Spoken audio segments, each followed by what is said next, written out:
ایک باغ میں جہاں ایک شخص کا اونٹ دیوانہ ہو گیا تھا اور وہ حضور کو بلا کے لے گئے۔ اونٹ دیوانہ ہو جائے تو سخت نقصان دہ ہوتا ہے، تو صحابہ کہتے ہیں کہ حضور جب داخل ہوئے تو ہم ڈرے کہیں حضور کو نقصان نہ پہنچا دے، کیونکہ وہ حضور کو دیکھ کے دوڑتا ہوا آیا، لیکن جو ہی وہ قریب آیا تو منظر عجیب تھا۔ اس نے اپنی پیشانی حضور کے قدموں میں رکھ دی اور سجدہ ریز ہو گیا۔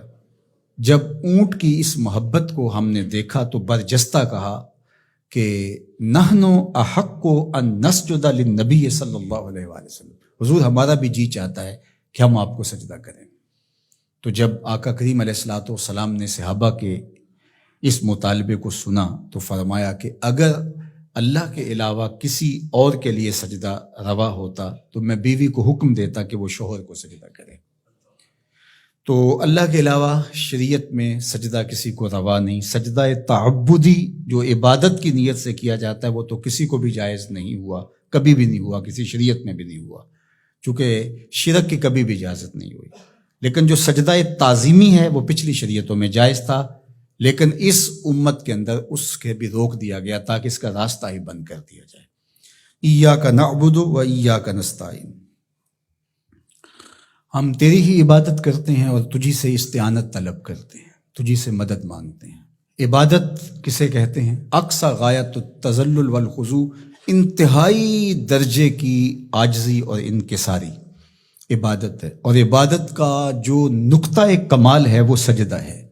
سجدے سے بڑھ کر عبادت کا کوئی روپ نہیں ہو سکتا، اور بندے کو سب سے زیادہ قربت رب کی سجدے میں ہی نصیب ہوتی ہے۔ تو ہماری عبادتیں اللہ کے لیے ہیں، اس لیے بندہ اس کے حضور کھڑے ہو کر کے عرض گزار ہوتا ہے کہ مالک میرا سر تیرے حضور جھکے گا۔ تو یہ جو تقدم ہے کا وہ اس لیے ہے تاکہ یہ حسر پیدا کر دیا جائے کہ ہماری پیشانی اللہ کے علاوہ کسی کے آگے نہیں جھکتی۔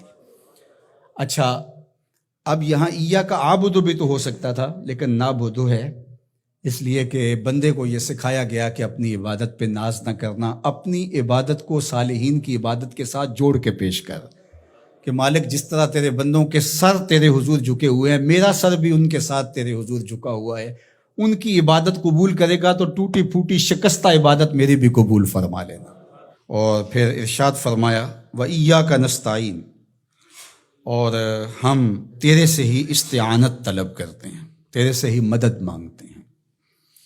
استعانت اون سے ہے، اور استعانت کا معنی پھر یہ طلب ماخذ ہے نا، اس کا خاصا باب استفعال کا، تو پھر اس کا مطلب یہ ہوا طلب الاون، مدد کا طلب کرنا۔ تو ہم اللہ جل شانہ کی عبادت بھی کرتے ہیں، اور پھر دوسرا درجہ جو ہے مدد طلب کرنا، نصرت اور تائید طلب کرنا، وہ بھی ہم اللہ سے طلب کرتے ہیں۔ تو اس لیے عبادت بھی اسی کے لیے ہے، کسی اور کے لیے عبادت تو ہو ہی نہیں سکتی، اور مدد اور نصرت بھی اسی سے ہی طلب کی جائے گی۔ جس طرح ایاک معنی میں حسر پیدا کرنے کے لیے اس کو مقدم کیا گیا ہے، ایاک نعبد و ایاک نستعین، تو یہاں بھی ایاک کو اسی طرح مقدم کر کے وہی زور یہاں کلام میں پیدا کیا گیا ہے، تاکہ جو ہے وہ سمجھنے والے اس کو سمجھنے میں کوئی ٹھوکر نہ کھائیں، اور اللہ ہی سے مدد طلب کرنی چاہیے۔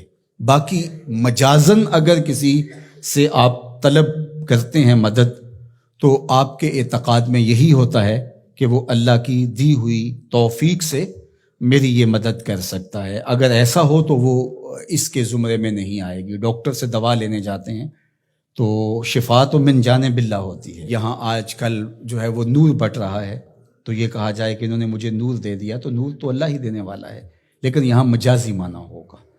تو اسی طرح صالحین سے، نیکوکاروں سے روحانی معاملات کے اندر جو استعانت طلب کی جاتی ہے تو وہ اسی معنی میں ہے۔ حقیقی معنی کے اندر جو ہے وہ استعانت اللہ تعالیٰ جل شانہ کی ہے۔ باقی رہی بات عبادت کی، تو عبادت تو کسی کی مجازن بھی نہیں ہو سکتی اور حقیقتاً بھی نہیں ہو سکتی سوائے اللہ کے۔